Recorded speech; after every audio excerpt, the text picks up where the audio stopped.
So 250 years ago, right now, the revolution was well underway. The American Revolution had been started. The Continental Congress was meeting in this building, Independence Hall. And one thing I've been doing every day is just checking letters that the Founding Fathers wrote back and forth to each other. So I figured I'd check today and see if I find anything interesting and share it with you. I've got my laptop right here. So I'm gonna be looking down and checking for letters. Okay, today we're doing letters from July 21st, 1755. There are 8 documents to look at. Let's see. Of course, there's general orders. There are several letters to John Hancock from George Washington. One letter also from George Washington to Jonathan Trumbull, and then a letter to George Washington from Brigadier William Heath. And that there is another letter to George Washington from Benjamin Harrison, and this document, which is an official document, proposed Articles of Confederation. So we'll probably look at that as well. But let's okay, the plan, we'll start with general orders, then we'll get through these letters from Washington to Hancock, and then cover the rest afterwards, and finish with the proposed Articles of Confederation. General orders, 21st of July, 1775, Parole, Malden. Doesn't look like there were any general orders, so that's all there is for that today. Now, 3 letters to John Hancock from George Washington. Let's see what's inside of these. Wonder why there were 3 of them. Okay, this one's quite long. Wow.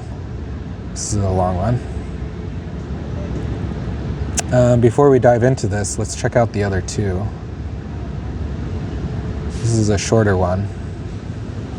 And the third is also short. Okay. So I think let's circle back to that long one. Let's actually circle back to these later. Next, let's quickly click into the rest and see. Okay, this one's relatively doable. That's shorter. Let's see. This is also shorter. And then up top we have to George Washington from Benjamin Harrison. And this one is quite a bit longer. Wow, lots of footnotes. Okay. And finally we have proposed Articles of Confederation. Yeah, that's a long one. Okay, I have a plan of action now. What we'll do is let's go through these shorter letters. We'll skim through them fairly expediently, and then we will finish with the long letter from George Washington to John Hancock. And we'll do this proposed Articles of Confederation in a separate document, or a separate video. That's, I think, the right way forward from here. Okay, let's begin with the smaller letters, shorter letters. We'll get through them fairly quickly, hopefully. Dear Sir, this is from Cambridge. Dear Sir, I am particularly to acknowledge the part of your favor on the 10th instant, wherein you do me the honor of determining to join the army under my command. I need certainly make no professions of the pleasure I shall have in seeing you. At the same time, I have to regret that so little is in my power to offer equal to Colonel Hancock's merits and worthy his acceptance. I shall be happy in every opportunity to shew the regard and esteem with which I am, sir, your most obedient and very humble servant. So an explanation in Joseph Reed's writing. Okay, the last 2 sentences were extensively revised in the letter book copy. Before they were changed, they read, quote, "At the same time, I have to regret that so little is in my power to offer which Colonel Hancock merits and is worthy of his acceptance. Whatever is in my power, you will please freely to command and believe me with great truth and regard, sir, your most obedient and very humble servant, end quote. Footnote number 1, although Hancock was commissioned colonel of an independent company of cadets in Boston on 1st of April 1772, he had no practical military training or experience. His only service in the field during the Revolution came in 1778, when, as a major general in the Massachusetts militia, he briefly commanded a body of militiamen in operations around Newport. Okay, next shorter letter from George Washington to John Hancock on the 21st of July. Sir, since closing the letters which accompany this, I have received an account of the destruction of the lighthouse, a copy of which I have the honor to enclose, and again assuring you that I am with great respect, sir, your most obedient humble servant, George Washington. P.S. I have also received a more authentic account of the loss of the enemy in the late battle than any yet received. Dr. Winship, who lodged in the same house with an officer of the Marines, assures me they had exactly 1,043 killed and wounded, of whom 300 fell on the field or died within a few hours. Many of the wounded are since dead. A note on this letter copy reads, sent by Fessenden Express. Footnote number 1, the enclosure was William Heath's letter of this date to George Washington. Footnote number 2, Amos Winship, a Boston physician, escaped from the city about this time to disguise himself as a sailor. He served without commission in the Continental Hospital until he was appointed a surgeon's mate at the beginning of 1776. In September 1776, he became a surgeon on the Brig of War, Massachusetts, and in January 1779, surgeon in the Continental Frigate Alliance.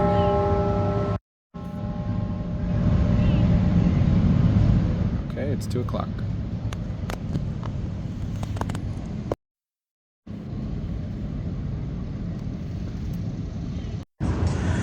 George Washington put British losses at 1,057 in his letter to Lund, Washington on 20th of August, 1775. Okay, from George Washington to Jonathan Trumbull, camp at Cambridge, 21st of July, 1775. Sir, I am to acknowledge your favor on the 17th instant, informing me of the destination of the troops raising in your colony. As the reason is now advanced and the enemy considerably reinforced, we have the utmost reason to expect any attack that may be made will not be much longer delayed. I should therefore think it highly necessary to the new raised troops should join the army with all possible expedition. Upon inquiry with respect to the flour, we find our necessities are not such as to require an immediate transportation during the harvest, but as soon as it can be done with convenience, you will please to give directions for that purpose. Colonel Trumbull will advise you to what place it is to be addressed and to whose care. Agreeable to your intimation, I have ordered the express to wait on you and shall do so in future. We have had no occurrence in the camp of any material consequence.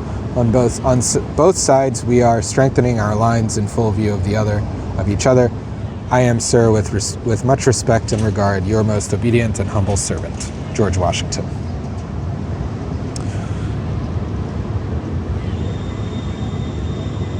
Okay. Footnote number 1, the Connecticut Council advised Governor Trumbull on 24th of July, quote, to order the colonels of the 7th and 8th regiments to march their regiments as soon as possible in whole or part companies to the camp near Boston and be placed under the Commander-in-Chief of the Continental Army, end quote. Okay, for the arrival of these regiments, see, etc. To George Washington from Benjamin Harris. Oh, this is a long one. Wait a second. That's a little long. I see, there were 3 long letters. Well, let's just do it then. Start with this one.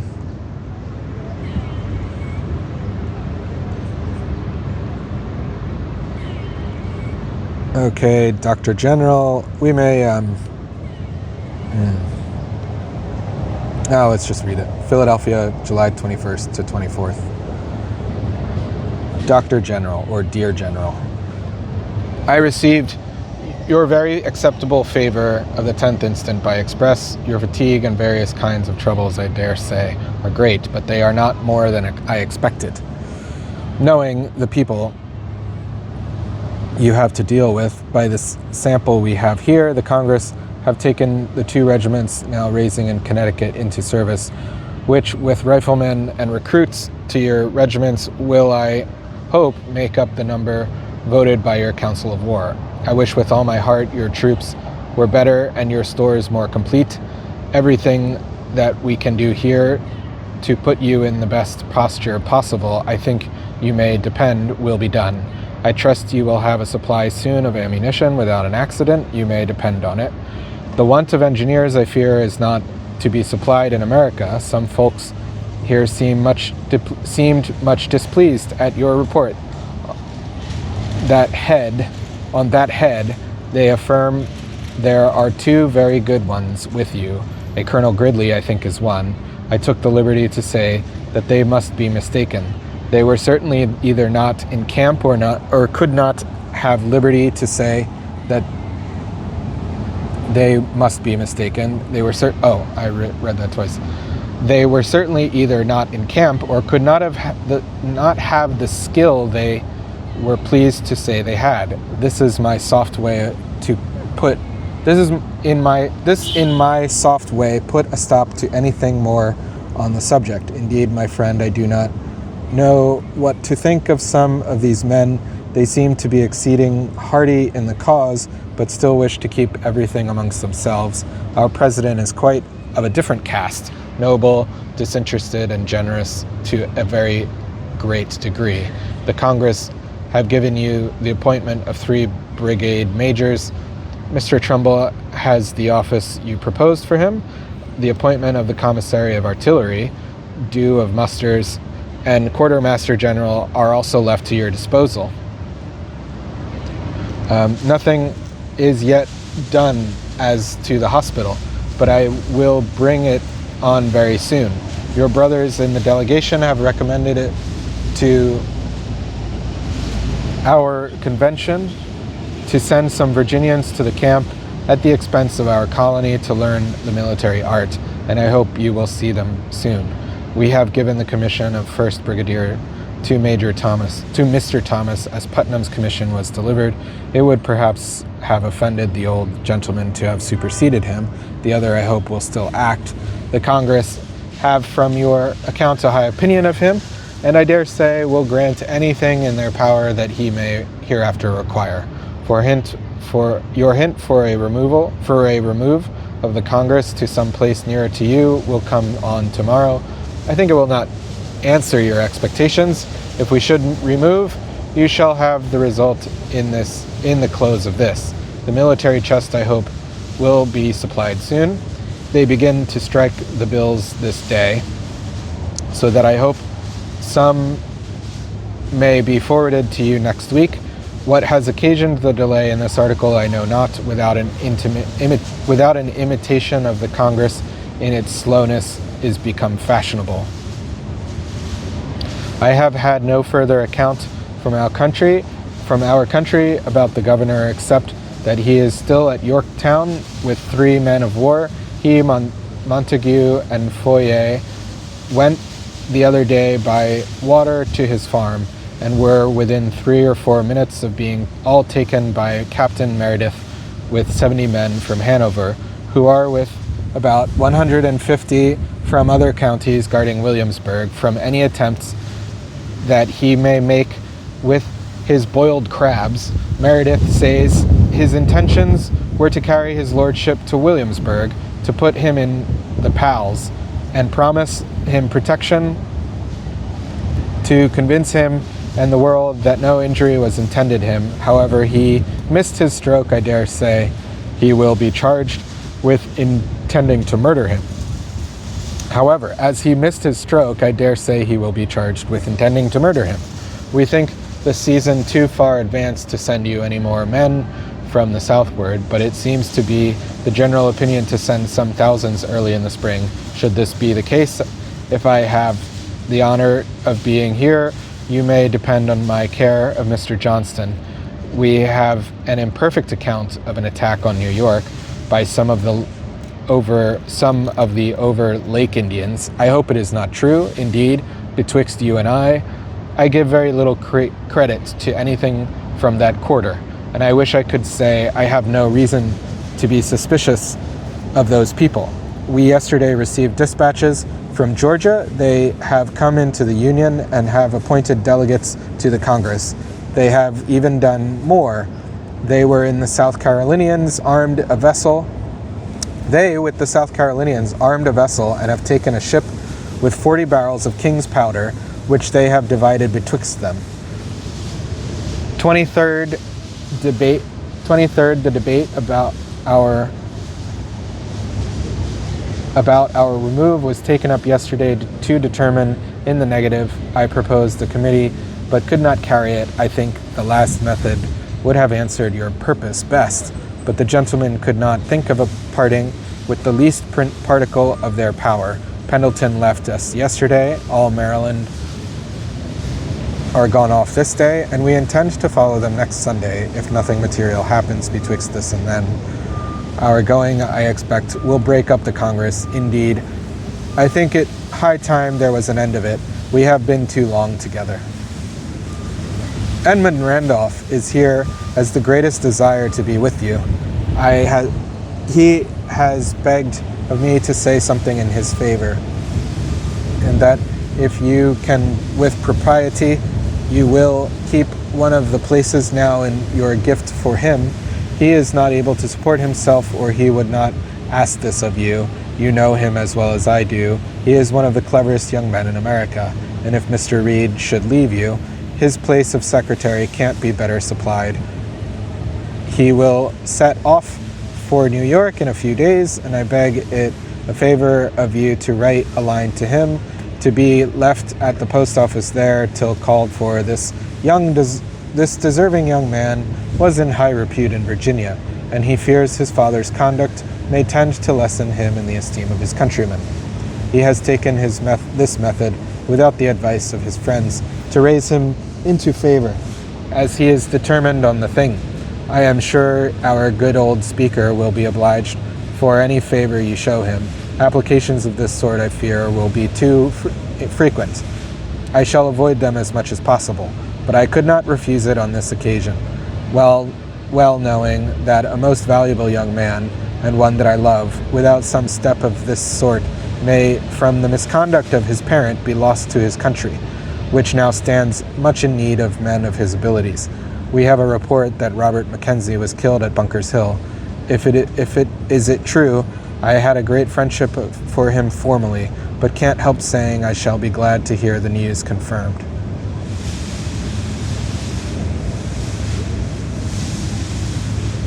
"24th, nothing new in Congress or from Virginia to today.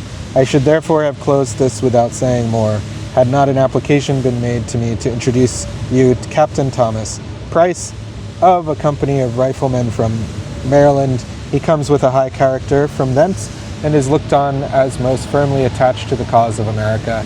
He has a large family, which he has left merely to forward the service. The deputies from that country are gone home. I have seen a letter in his favor to Mr. Flyman, highly commending him, and he could not, through that channel, get a recommendation. I have been prevailed on to introduce, and as he could not, through that channel, get a recommendation, I have been prevailed on to introduce him, which liberty I hope you will excuse. I am, my dear sir, your most affectionate servant, signed Benjamin Harrison. P.S. We expect to leave this place next Sunday. I shall yet beg the favor of a line now and then, and shall leave orders with Bradford to forward them. In return, you shall be most minutely informed of everything going forward in Virginia." Okay.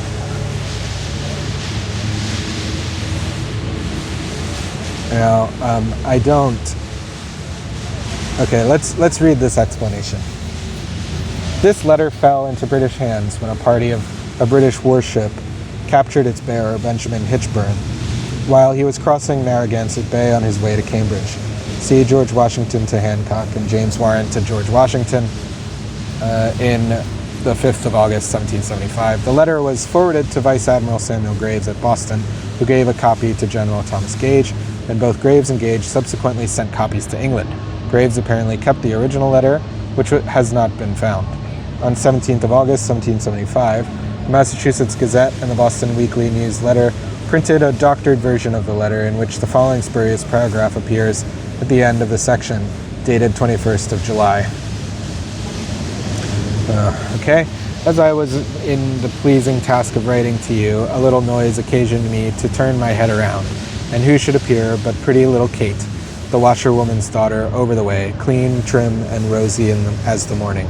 I snatched the golden, glorious opportunity, but for that cursed antidote to love, Suki, I had fitted her with my general against his return. We were obliged to part, but not till we had contrived to meet again. If she keeps the appointment, I shall relish a week's longer stay. I give you now and then some of these adventures to amuse you and unbend your mind from the cares of war." End quote. Nothing is known about the authorship of this paragraph, which was clearly intended to create a scandal among the Patriots. The copy in the Public Record Office that Gage enclosed to the Earl of Dartmouth does not contain the spurious paragraph, nor does the copy of that copy at the William Salt Library. The copy in the Public Record Office that Graves enclosed to Philip Stevens, Secretary of the Admiralty, and the 2 copies at the Clements Library, University of Michigan, do not contain the spurious paragraph. Many American and British newspapers reprinted the doctored letter from the Massachusetts Gazette, and there are numerous manuscript copies of it in various repositories in addition to the one cited here.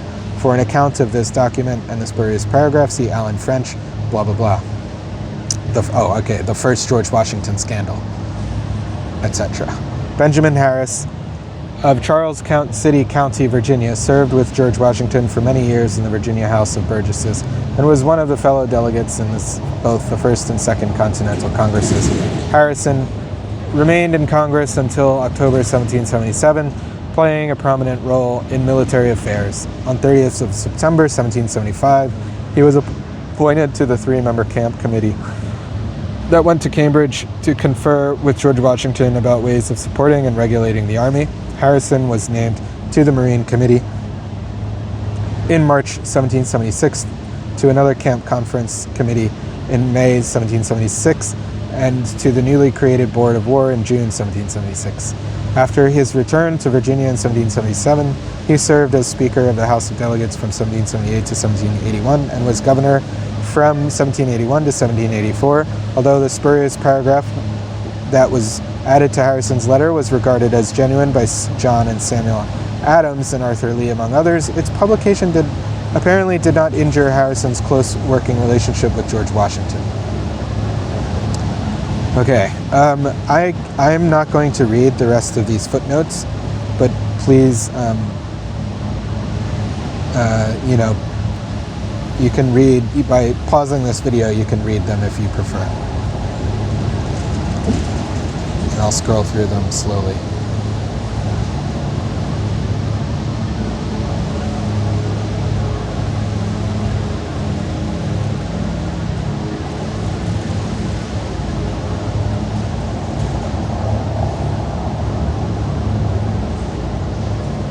There are some interesting,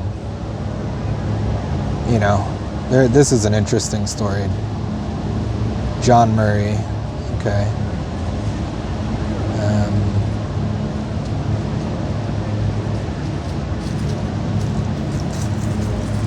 His farm about 6 miles from. After dinner there, Dunmore's party was alarmed by the appearance of a company of Hanover County volunteers commanded by Captain Samuel Meredith, a brother-in-law.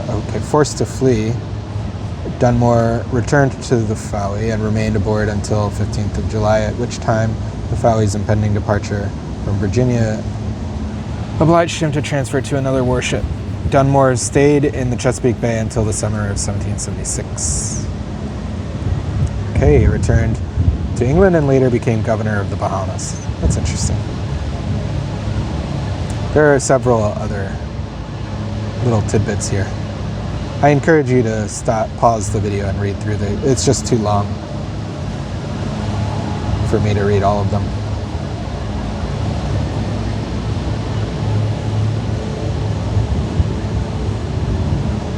Okay, there you go.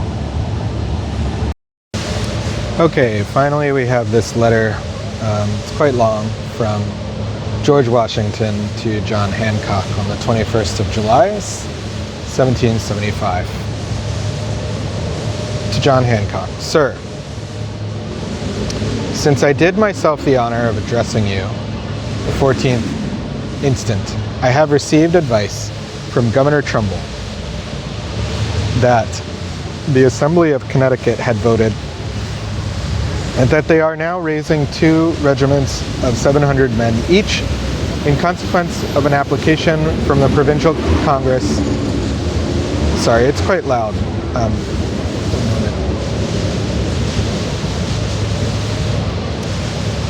And that they are now raising 2 regiments of 700 men each in consequence of an application from the Provincial Congress of Massachusetts Bay. The Rhode Island Assembly has also made an augmentation for this purpose. These reinforcements, with the riflemen who are daily expected, and such recruits as may come in to fill up the regiments here, I apprehend compose an army sufficiently strong to oppose any force which may be brought against us at present.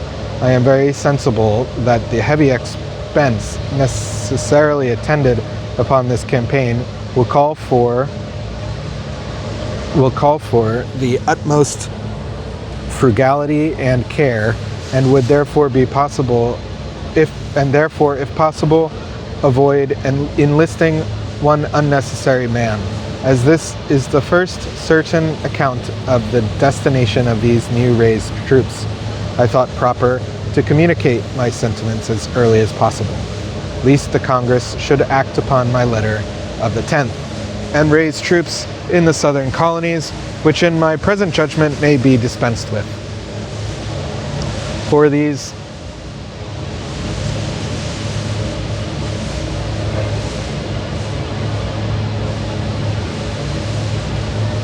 Sorry, one moment.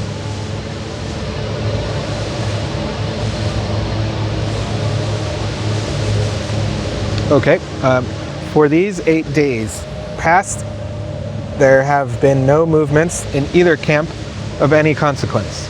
On our side, we have continued the works without any intermission,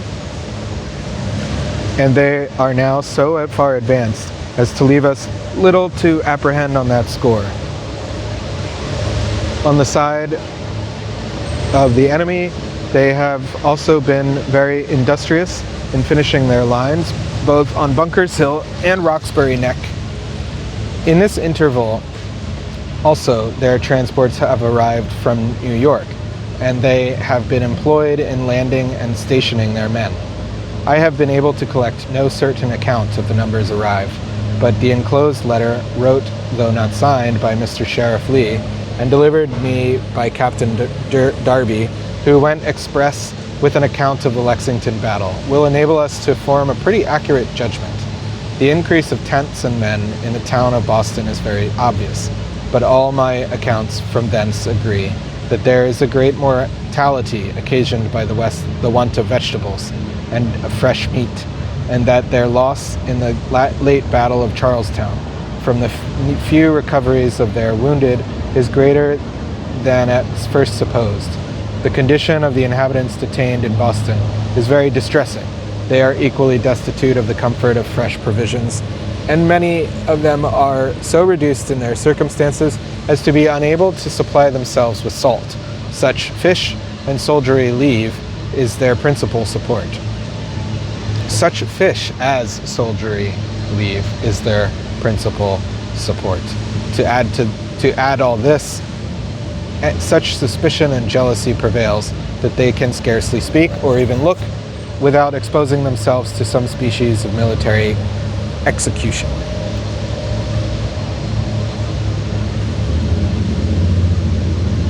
Okay. I have not been able, from any intelligence I have received, to form any certain judgment of the future operations of the enemy. Sometimes I have suspected an intention of detaching a part of their army to some part of the coast, as they have been building a number of flat-bottomed boats capable of holding 200 men each. But from their works and the language held at Boston, there is reason to think they expect the attack from us and are principally engaged in preparing themselves against it. I have ordered all the whaleboats along the coast to be collected, and some of them are employed every night to watch the motions of the enemy by water, so as to guard as much as possible against any surprise.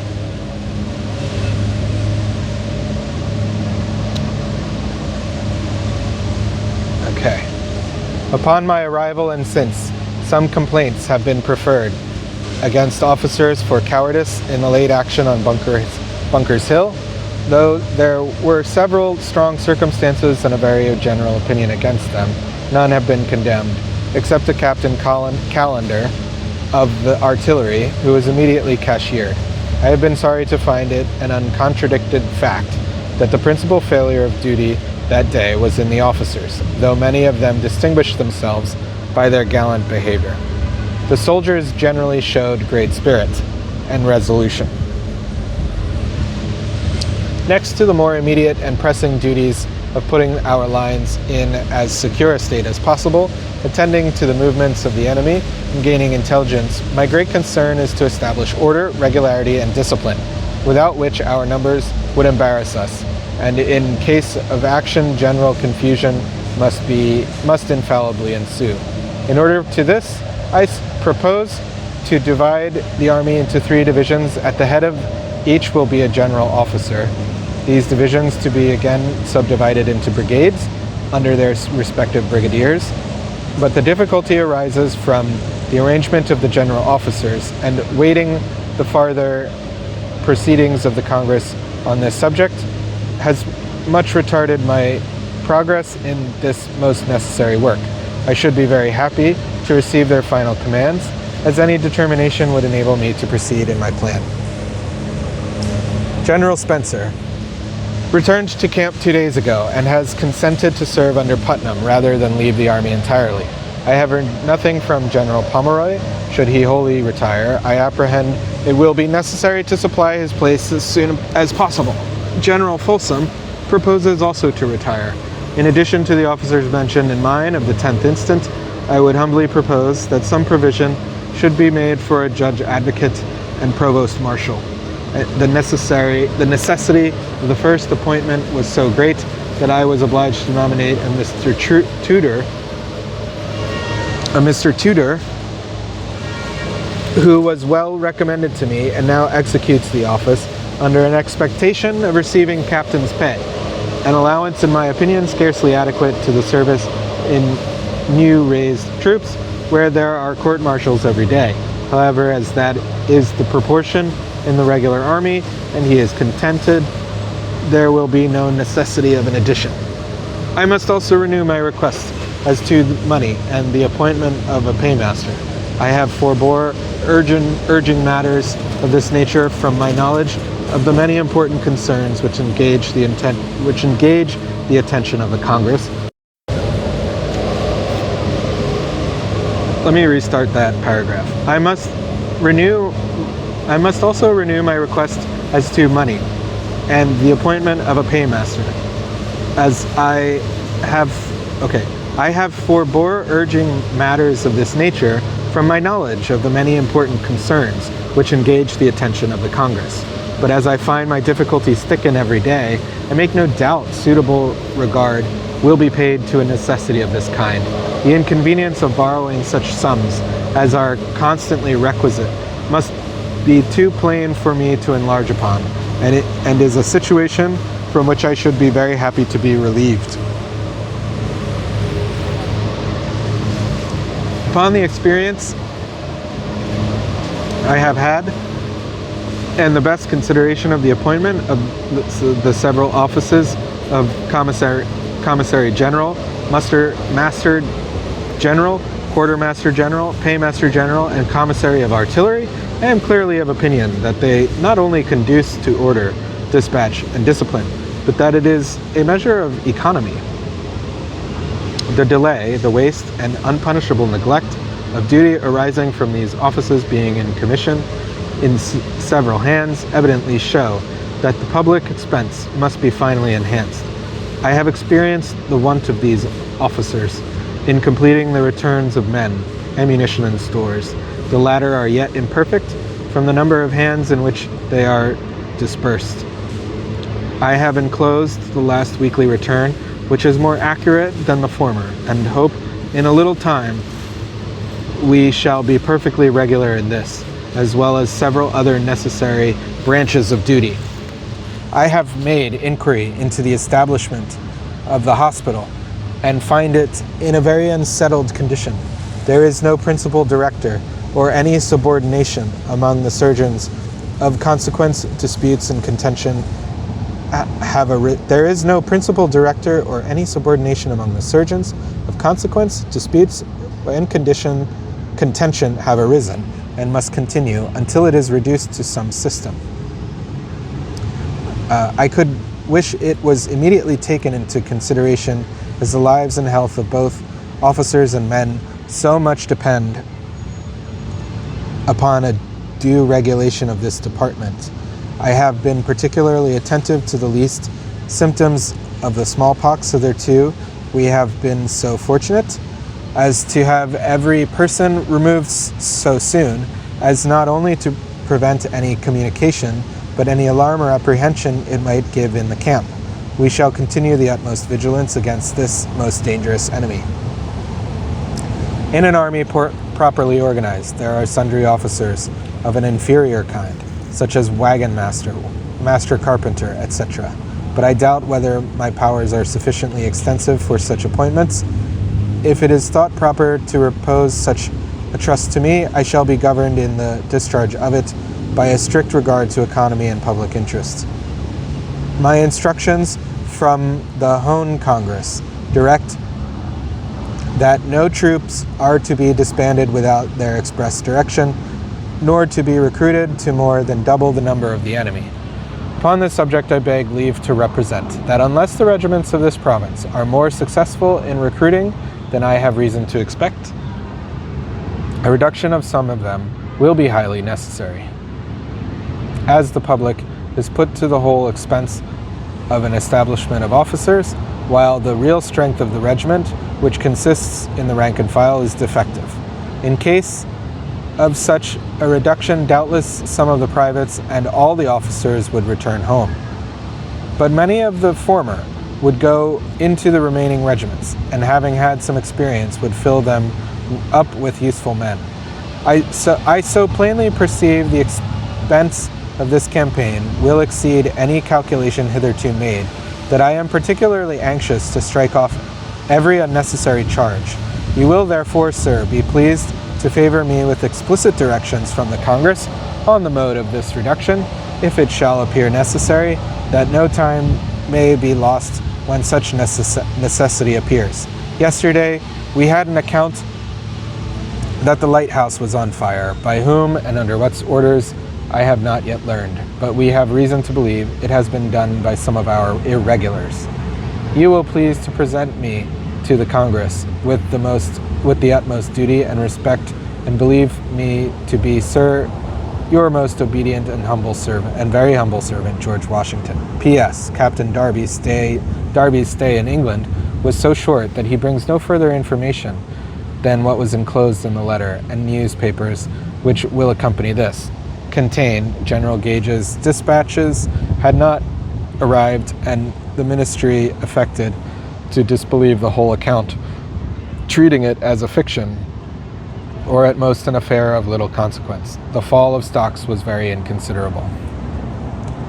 Okay, I'm going to skim through these footnotes. As before, if you would like to read them, please pause the video and read them at your leisure. I just don't have time. There are too many.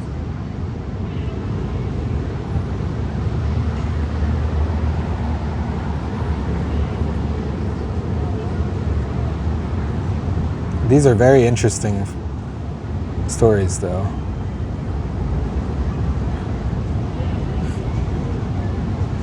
That's very interesting.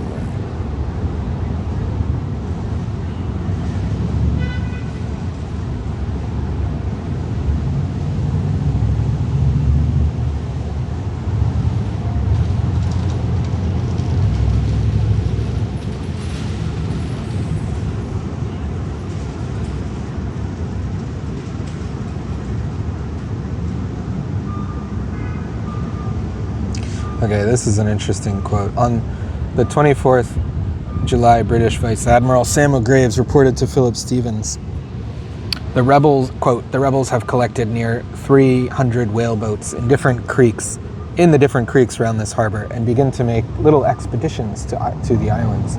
From their lightness and drawing little water, they can not only outrow our boats, but by getting into shoal water and in calms, they must constantly escape.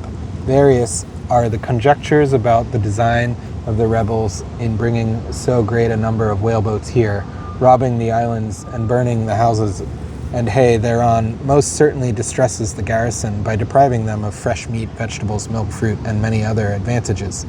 But it is generally believed they were principally intended to land a body of men in the night at the most defenseless parts of the town, when a general attack should be made on the lines, hoping, with the assistance of disaffected people in the town, to occasion great confusion and terror, and finally defeat His Majesty's troops. Others are of the opinion that in a calm night they mean to surprise one of the frigates of the squadron and carry her by suddenly pouring in great numbers of people, end quote. Okay, interesting. So George Washington's directive to collect all of the whaleboats definitely made the British paranoid, and also, his tactic of depriving them of hay and other farm goods weakened their morale. So that was working. Again, please pause and read these footnotes as you wish.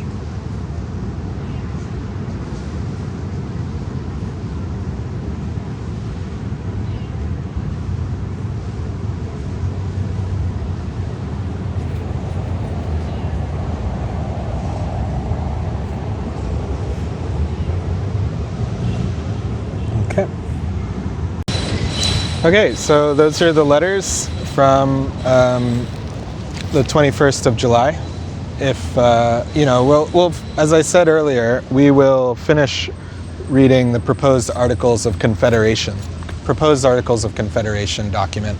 We'll read those in a different video. But if you like these videos, my reading of these videos from 21st of July, 1775, please give a like and a subscribe, and I'll see you tomorrow. Okay, bye.